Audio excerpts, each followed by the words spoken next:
Hey Monika, how are you? Hello. Hi, Beata. Doing very well. How are you? Yeah, I'm also fine. I managed to get rid of my kids, so I'm alone at home, really enjoying.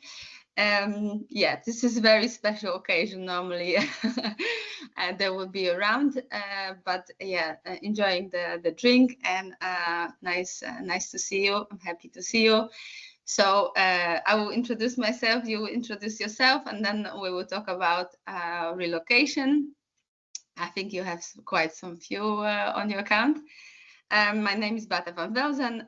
We are both Polish. We met each other during a Polish professional event back, I True. think, 2 years or so. Meantime, I created relocation course, which is online e-learning for people who relocate to a new culture to help them to get settled in easier. And I have this series, what we originally planned to have the chat on Instagram, but Instagram as a Meta company have a new settings and wasn't allowed from my account to do it live. So we decided to have this conversation just on different settings. And I'm very happy to meet you. Tell us who you are and what was your most exciting, challenging, and most memorable relocation story, the one that, yeah, has changed your life and changed you. Oh, wow. First of all, thank you for the invitation. It's very unusual for me to actually be on the receiving end of questions because in the job that I do as a professional coach, I am usually the person asking questions. So uh, that's a very, very different setting for me. That said, my name is Monika or Monika. I am indeed Polish. I was born and raised in Warsaw. But I've been abroad for over 20 years. So my early years were spent in Warsaw, and then starting from university, I spent 1 year in Spain. Sorry, so I spent 1 year in Germany first, then another half a year in Spain. I did internships in Germany, then I moved back, then I went back to Germany. So there's been quite a few moves until I eventually settled in the Netherlands, which was 18 years ago. And professionally, I work as a coach. I work as a career coach, and I also work with a lot of expats. So a lot of people who have had a similar experience of finding a new home and settling in a new country. Yeah. Yeah, exactly. That also helps when you can relate, right? And when you guide people or help people to find a way, not only in a new place, but in life, but when you kind of can share the experience and you know how it feels. But back to the question, which of those moves was, yeah, like one that you feel like, oh yes, after that move, I was just like not the same. Yes, I would probably say, funnily enough, it was a move back because my first longer international experience was studying in Germany. So I got a scholarship and I went to move there for 1 year, and then I got back and I realized that um, nothing really changed much, but I have changed tremendously. So I couldn't quite find my place back in Warsaw. And the first thing that I started doing was, okay, what is another scheme in terms of internships or, What like, programs that I can find so that I can get another opportunity and go and live abroad in another country. So that was actually really the return moment that was defining for me. and how old were you then? I was 21, 22. Yeah. Wow. Okay. Yeah, also after I went to UK after university and I spent there almost 4 years, 3.5 years. And I also always thought like this was just temporary. I won't go back. So I eventually did. And yeah, nothing was the same. But yeah, a year is different, and over 3 years it's also much longer. So nothing was the same. Like my friends got married, they just got themselves really serious jobs, mortgages. They had houses. Some of them were starting families. And after UK, I was just like free spirit, like with some saved money, money in my pockets, just like yeah. And then the crisis also came, so it was really difficult to find a job, like proper job, and I was so unhappy. And the funny thing is that I was really scared to go back, and everyone was saying like, yeah, you're going home, right? Like what's wrong? Like what can go wrong? Yeah, I remember, and I never forget that it was like you kind of go back home, but home is not how it used to be. It's not the same anymore. You're not the same, and You're not the same. Yeah, you are not the same, and maybe your perspective changes. You were exposed to different cultural values, different lifestyles, so maybe also different ways of being. And often the mold of your old world, your circle of friends, the kind of pre-described path is just no longer fitting. So it's the reintegration is actually quite a disorienting period. Yeah, totally. Yeah, and then you found the Spain opportunity. Yes, and then I applied to study at a master, which is actually an equivalent of an MBA, but it's an MBA that you do without work experience. And within that program, I applied to go and study in Barcelona at ESADE. And that was really the moment where, for me, many things clicked, because I studied languages. I studied applied linguistics at the Warsaw University, but I also studied business. And that was a program where we learned a lot about cultures or entering new markets. And it was a fantastic bunch of people that was also part of the same program, and we've remained friends ever since. So it's been a life-changing experience. If anybody watched the movie Al Viaje Español, which is about Erasmus students in Barcelona, which is with Audrey Tautou, famous French actress. It's a very old movie. Then that was a little bit of the setting, but it was a life. I really believe it was a life-defining experience for me. So I really knew after I returned back that I wanted to work in an international company. I wanted more of that experience.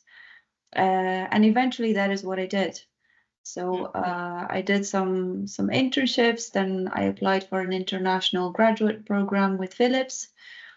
And shortly after graduation, I moved to Germany.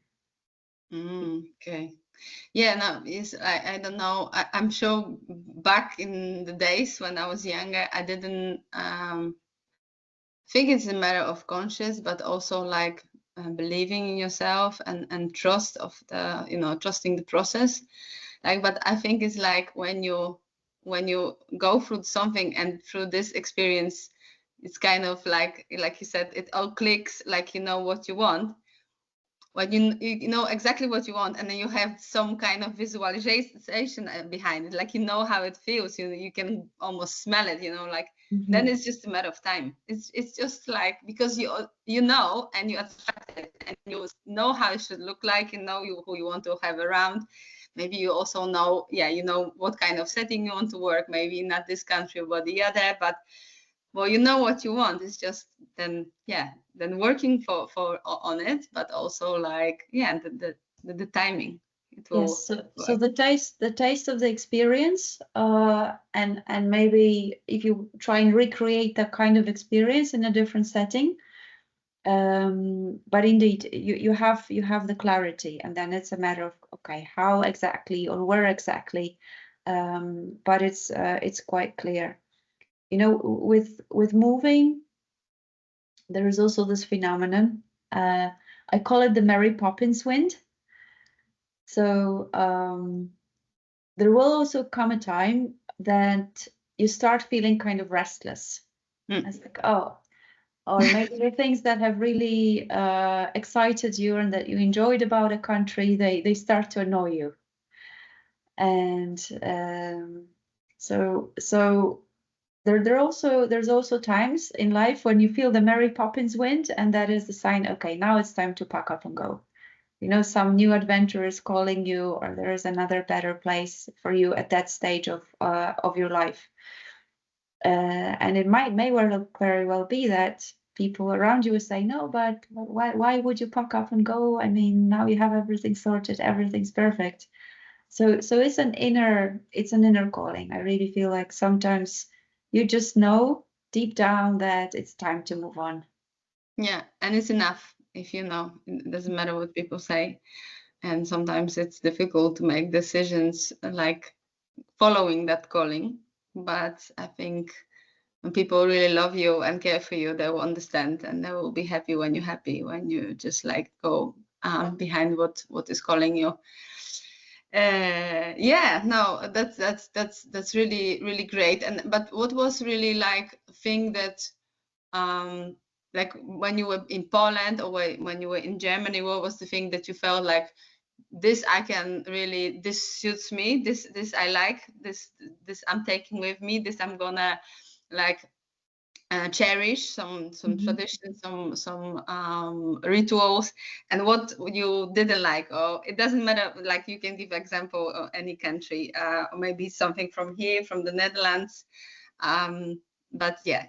I like all celebrations, so I'm very inclusive, and I will very happily adopt all traditions. So I guess the benefit of having had multicultural exposure or multicultural experiences is that you can kind of pick and choose. So in the Netherlands, I absolutely love Sinterklaas. The whole ritual of little presents and packing and games and the coziness of it. So I'm very happy to adopt that, and at the same time celebrate Christmas. Of course. Which, by the way, I think Germany has a lot of beautiful traditions around Christmas. So luckily we're very close to the border, and I really like going to a Christmas market in Germany. So that is, I guess, the benefit. You don't have to choose one or the other, and you can take bits of the experiences and make them your own. Yeah, so, no, definitely, yeah. So also like what Dutch people do around Christmas, that they go to Germany to have a little bit more like Christmas vibe, because I think in Netherlands is more about eating and just sitting inside. And what is more like annoying? Like what do you find, like what do you appreciate less in the Netherlands? What do you miss? Or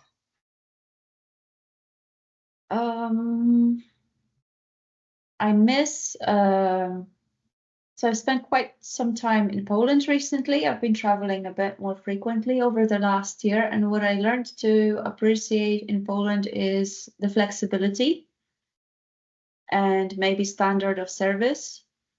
And that is quite a stark contrast coming back. So I realized that because I've been exposed to this contrast more, I realized why do things have to take so long, right?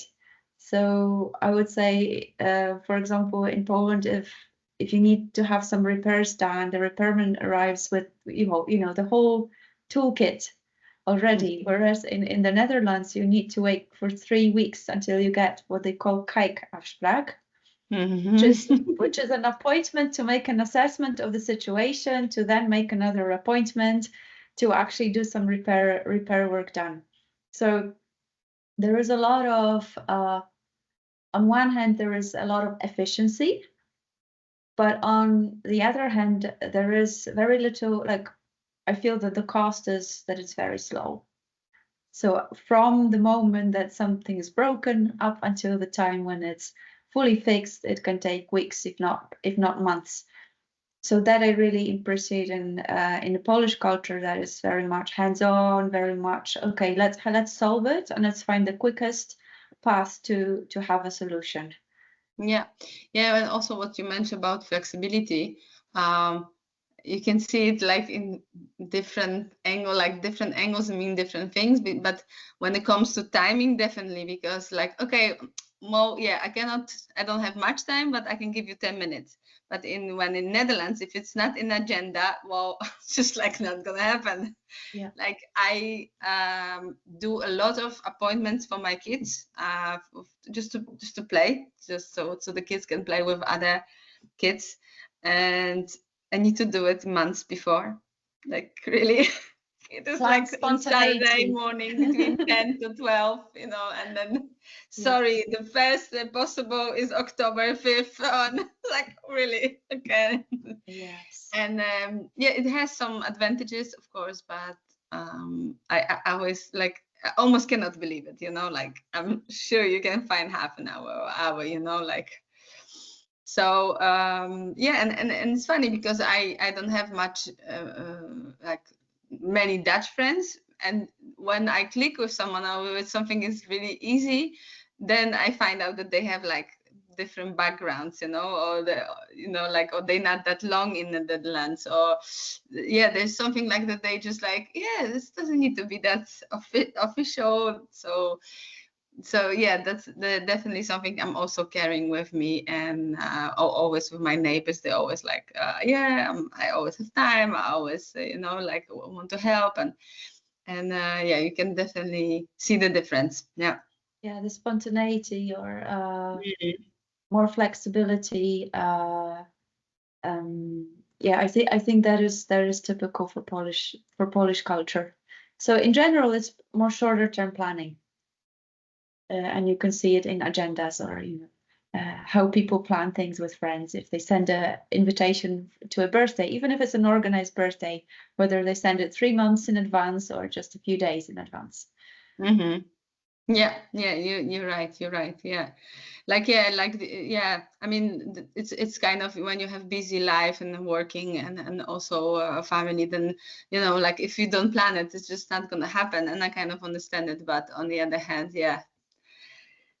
depends of the type of event, like you say, it needs to be like you need to travel for it, you need to buy a dress for it, or it's just you can just get out in the evening. So and is there anything like from your experience and also from your work working with expats, is there something that you would like highlight, like really mention in terms of what could help? What do you think is the factor that can impact the adaptation process the most?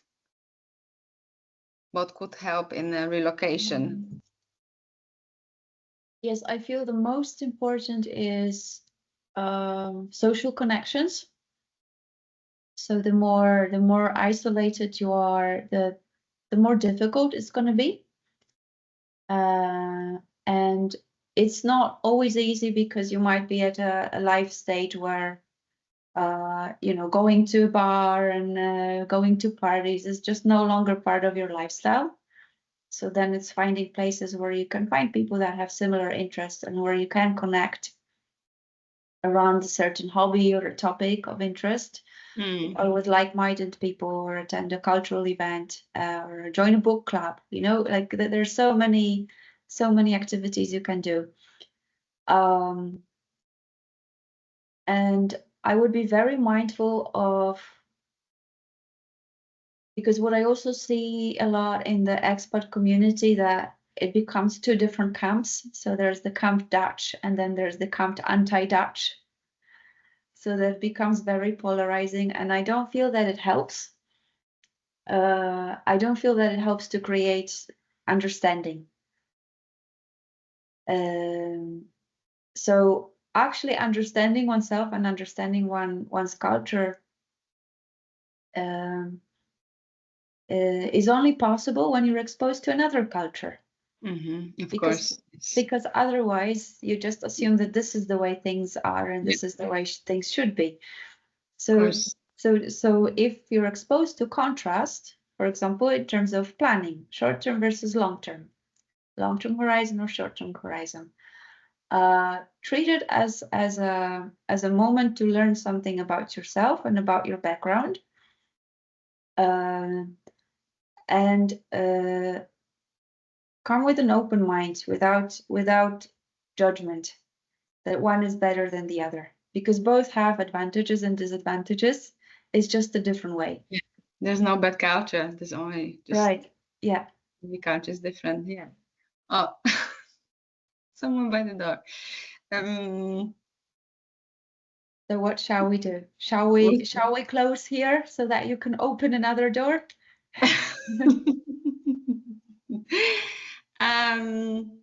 Well, I can just ignore it. I don't know if we can cut it off or not. But the ring was really hard.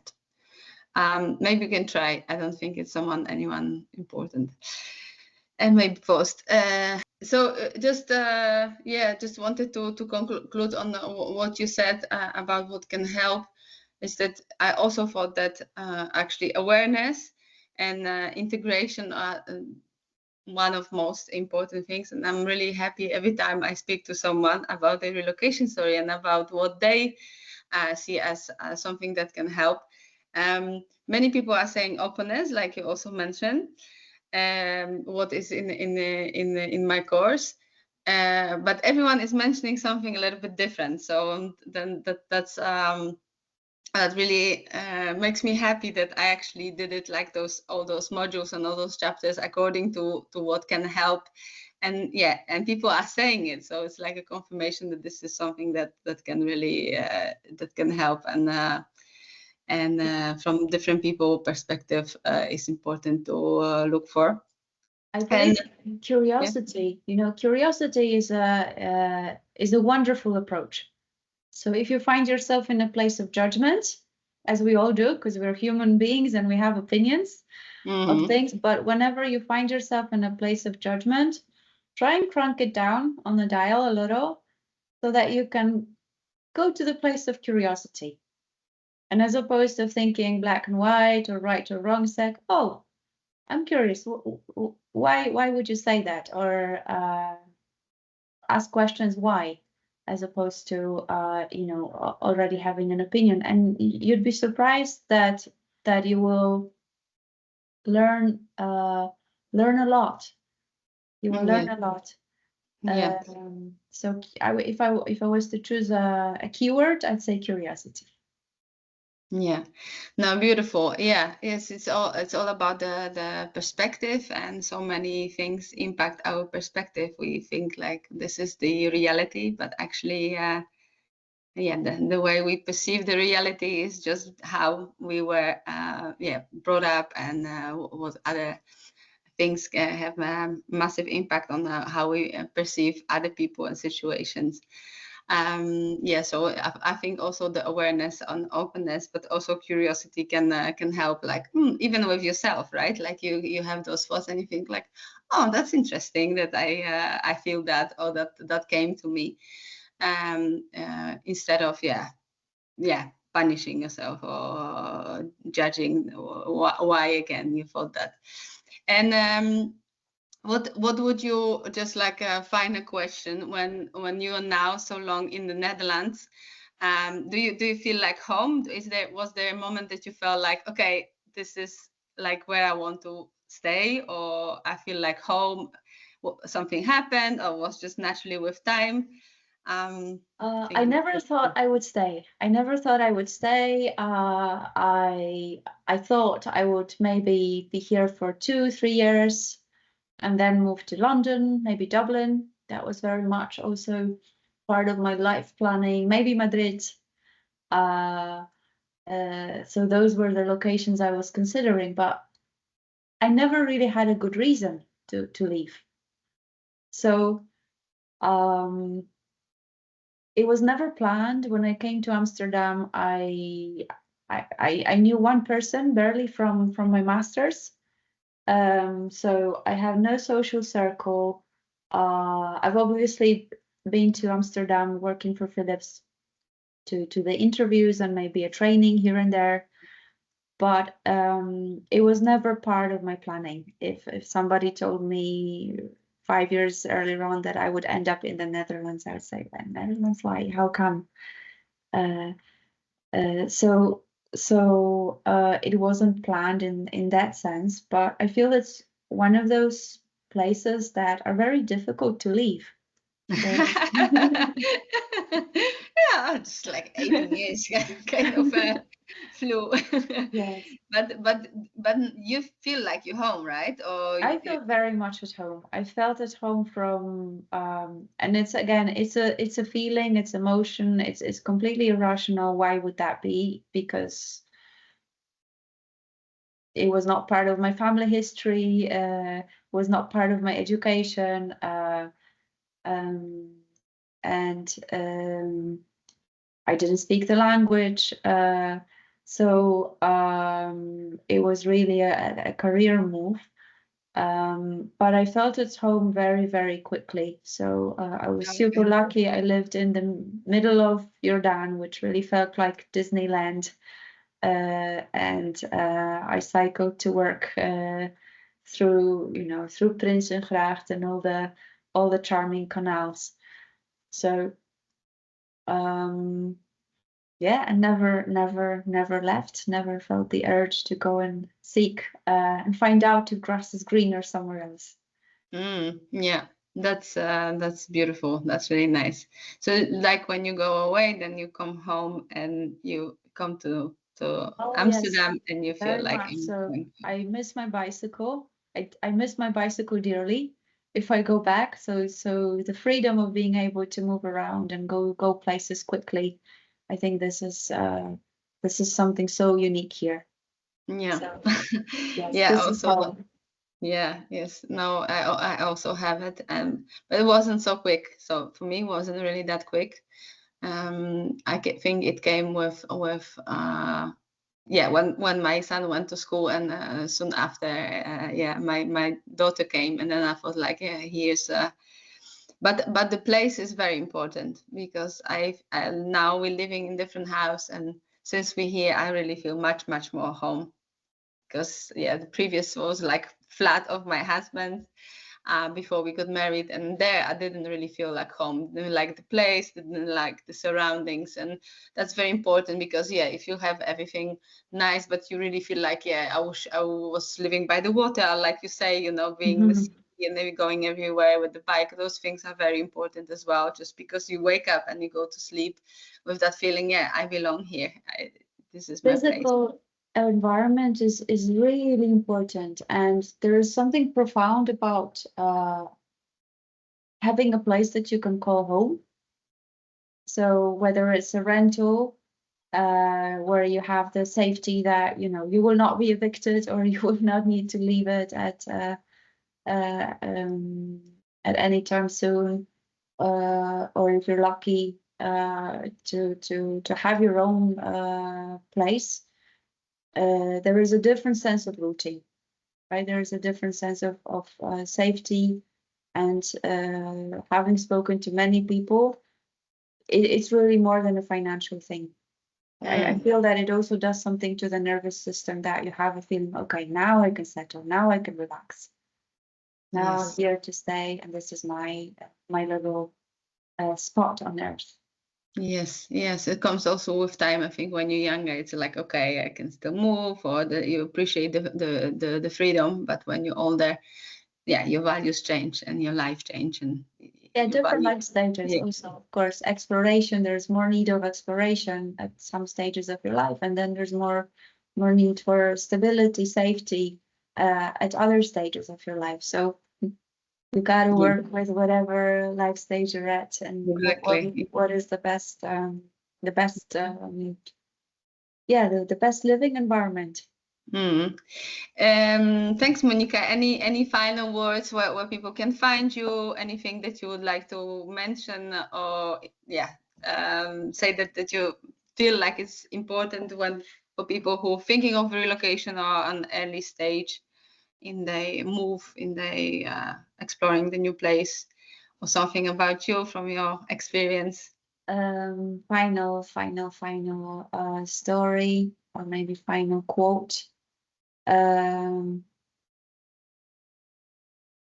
There's this quote of Paulo Coelho, which has inspired a lot of my travel, because I've traveled to almost 60 countries. I will tick off 60 this summer. And that is similar with relocation. So travel is never a matter of money, it is a matter of courage.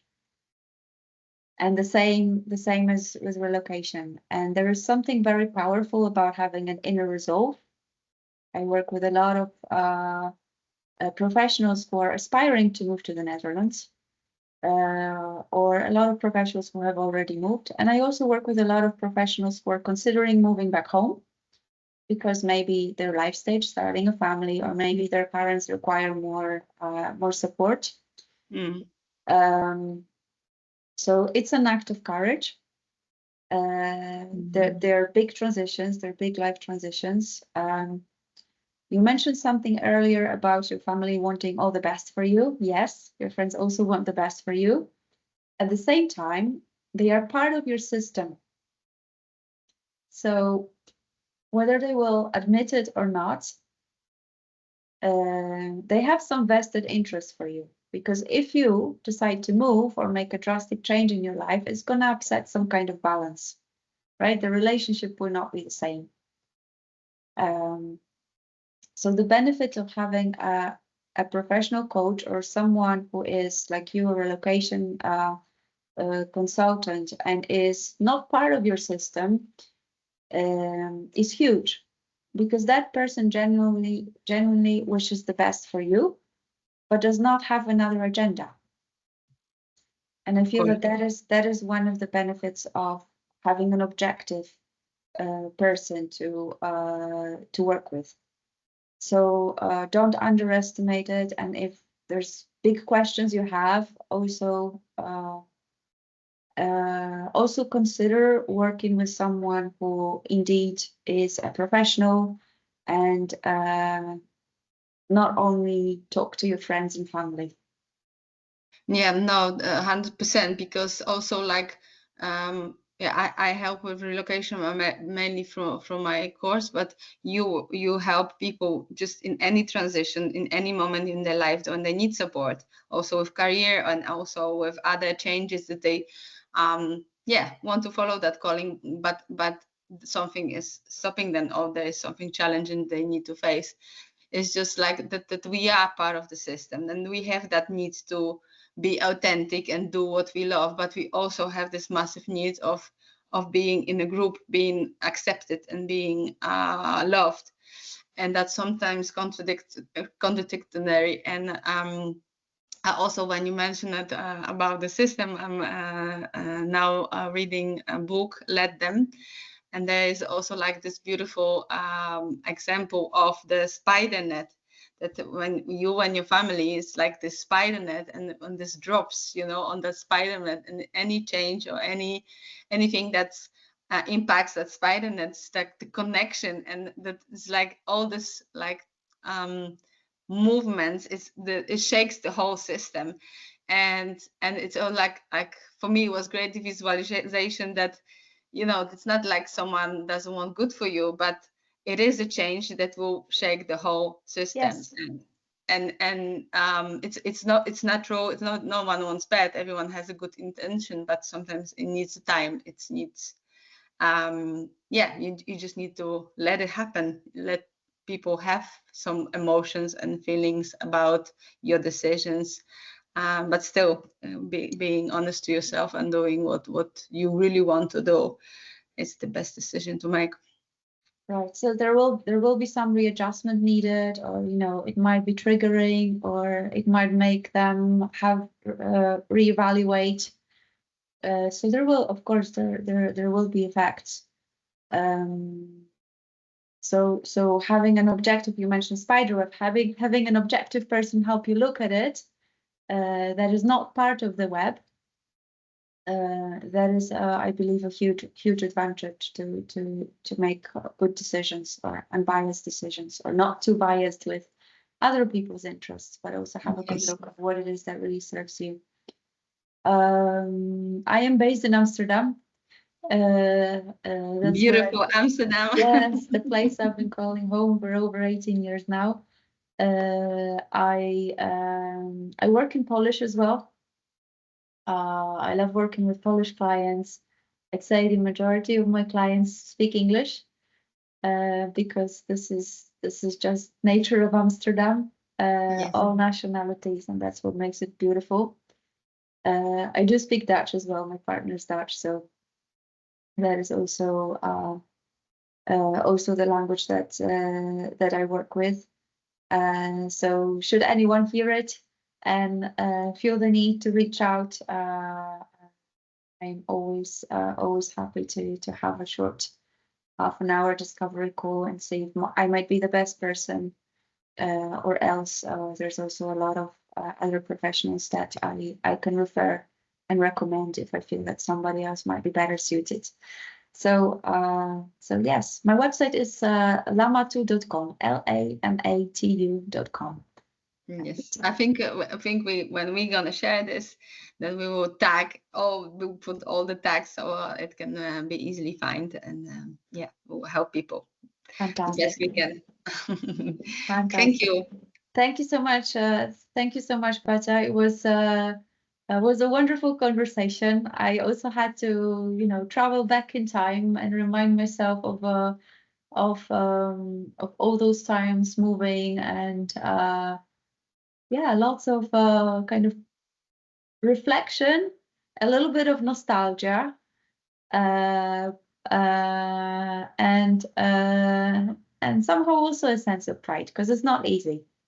Right? Yeah, no, definitely. And I'm also happy that you mentioned about, that support, because we know we're not alone. We know we can get help, but sometimes we forget and we just like, we can do it. We can try. Right. We can, Yes. and I'm also in the point in my life that I think like, okay, I know a lot and I'm aware of many things, but maybe, I would need some support to get like clarity or what's my next move. And so thank you as well, because this was needed, and I believe that those conversations and those topics, they follow the way they should, that you will say something or I will say something that we exactly need, or what it should happen just in this moment. So thank you. I also believe that it's a co-creation and it unfolds, and I really trust that whoever's gonna find this recording and listen to it, that they will find some inspiration, some light,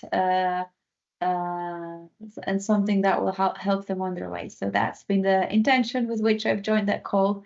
And yes, until we meet again. Yes. Very soon, I hope. Okay, take care. Thank you. Bye bye. Okay, bye.